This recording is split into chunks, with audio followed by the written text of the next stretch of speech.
በቀደመ ስሟ አዳሚ፣ በጣሊያኖች አፍ ሰከንዶ አስመራ፣ በአጤው አጠራር ናዝሬት፣ ባለብዙ ስሟ የንግድና የመዝናኛ ከተማ የሆነችው አዳማ። አዳማን ልጆቿ ናዙ እያሉ ይጠሯታል። አዳማ ብዙ ነው ታሪኳ። ቀጨማ ተራራ ላይ ይኖሩ የነበሩት አርብቶ አደሮች ለአዳማ ከተማ መመስረት አንድ የታሪክ ባለድርሻ ናቸው። አባበኔ ገደል ላይ የነበረው ሽፍታና አዳሚ የሚባለው የበለስ ፍሬ አዳማ የሚለውን ስያሜ አሰጥቷታል። አዳማ ከተማ ከአዲስ አበባ 100 ኪሎ ሜትር ርቀት ላይ ትገኛለች። አዳማ የተቆረቆረችው በ1908 እንደሆነ የታሪክ ድርሳናት ያስረዳሉ። በ1917 ነው የሚሉም አሉ። አዳማ በሀገሪቱ በትልቅ ከተማነት ከሚጠቀሱ ከተሞች መካከል አንዷ ስትሆን 14 የከተማና 4 የገጠር ቀበሌዎችም ያሏት ናት። በርካቶች አዳማ ወይንስ ናዝሬት እያሉ ስሟን ለመጥራት ሲከራከሩ ይደመጣል። ታሪኩ ግን እንዲህ ነው።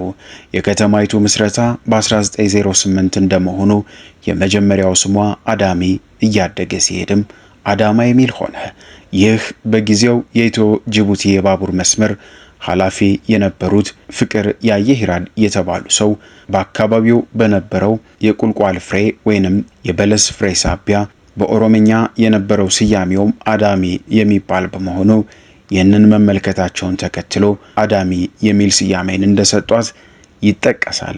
በሂደትም አዳማ ሆነ።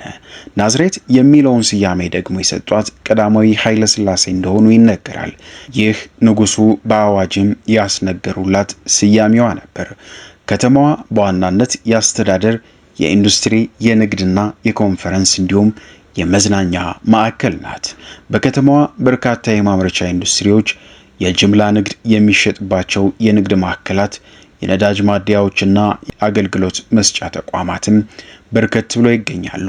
የንግድ ባንኮችም የከተማዋ መዳረሻ ናቸው። አዳማ በአካባቢዋና በክልል ከተሞች ኢኮኖሚያዊ ትስስር ያላት ከተማ ነች። ከተማዋ ከጅቡቲ ፋብሪካ ምርቶችንና ግብዓቶችን ታስገባለች። የእህል ምርቶቿንና ለስጋነት የሚያገለግሉ የቁም እንስሳትን ደግሞ ከአርሲ፣ ባሌና ቦረና ታስገባለች። አዳማ የማህበራዊ እንዲሁም ሌሎች አገልግሎቶችን የሚሰጡ ተቋማት እጥረት የለባትም። የትምህርት ማዕከላት በከተማዋ በርከት ይላሉ፣ የግልም የመንግስትም። የስምጥ ሸለቆ እንቁ ተብላ የምትጠራው አዳማ ከመዲናዋ ያላት ቅርበት በበርካቶች ተወዳጅ አድርጓታል። አዳማ ቆላማ የአየር ንብረት አላት። ሜዳማ የሆነ አቀማመጥና አሸዋማ የሆነ ተፈጥሮንም የያዘች ነች።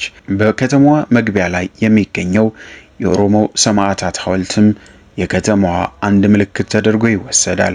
አዳማ የመቻቻል የአብሮነትና እንግዳ ተቀባይ ተምሳሌትም ትደረጋለች። ለከተማዋ ምስረታ መስፋፋት ምክንያት ተደርጎ የሚነሳው ከአዲስ አበባ ጅቡቲ የባቡር መስመር ዝርጋታ አሁንም የከተማዋ ሌላኛው የትራንስፖርት መዳረሻዋ ነው። አዳማ ከተማ ከፍተኛ የሆኑ የትምህርት ተቋማት የሚገኙባት የእውቀት መናገሻ ሆናለች። ናዙ ያሉ ልጆቿ የሚጠራት አዳማ በድምፃውያን አንደበት የማትጠፋ በዜማዎቻቸውም መድመቂያ ነበረች። አህመድ ተሾመ ድንቢ ደግሞ የከተማዋን አይጠገቤነት ተጠያቂ ናዝሬት በሚል ነጠላ ዜማው ላይ ገልጿታል። ክረምቱን በናዝሬት በአዳማ ከተማ ምሽት ለእግር ጉዞ የምትወጣው ቀድማ ምነው ዘንድሮ ላይ ላይን የተከለለች ተጠያቂ ናዝሬት ያቺ ልጅ የታለች ብሎላታል። ክረምት በናዝሬት የሚለይ መሆኑን የገለጸ የሀገሪቱ ከተሞች በክረምት በጭቃ አትጨቀይም። ምድሯ አሸዋማ በመሆኑ ከተማዋ ጭቃማ እንዳትሆን አድርጓታል። ለዛም ነው ተውበሽ በክረምት ፈክቶልሽ ጎዳና ምነው ቀረሽ የአይኔ አበባ ያላት። የእግረኞች መንገድ እንዲሁም የምሽት መንገድ ዳር ላይ ጉዞ በአዳማ የተለመደ ነው። የከተማዋ ውበት እንዲሁም የመብራቶቿ ሁኔታ ለጉዞና ለወክ የተመቸ ነው። በነገራችን ላይ እያለ የሚጠይቀው ጋዜጠኛ ደረጃ ኃይሌ በርካታ የአጫጭር የሬዲዮና ረጃጅም የሬዲዮ ድራማዎችን እንዲሁም የቲቪ ድራማዎችን የሰራው በደውል ድምጾች በእጅጉ የሚታወቀው ኃይሉ ጸጋይም አዳማ ካፈራቻቸው የሚጠቀሱ ናቸው። ይህ ብቻም አይደለም። አዳማ ሌላኛውን የጥበብ ሰው ነብይ መኮንንን አፍርታለች። አህመድ ተሾመም ከዚህ ውስጥ የሚጠቀስ ነው።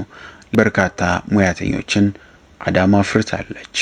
አዳማ አሁን ላይ በርካታ የትምህርት ተቋማትን፣ የአዳማ ኢንዱስትሪ ፓርክን፣ የአዳማ ቆርቆሮ ፋብሪካን፣ አዳማ ትራክተርና መገጣጠሚያዎችን ጨምሮ የጨርቃጨርቅ እንዲሁም ሌሎች ፋብሪካዎችን በውስጧ ይዛለች። የአዳማ ሰፈሮቿን አህመድ ተሾመ እንዲህ ይዘረዝራቸዋል።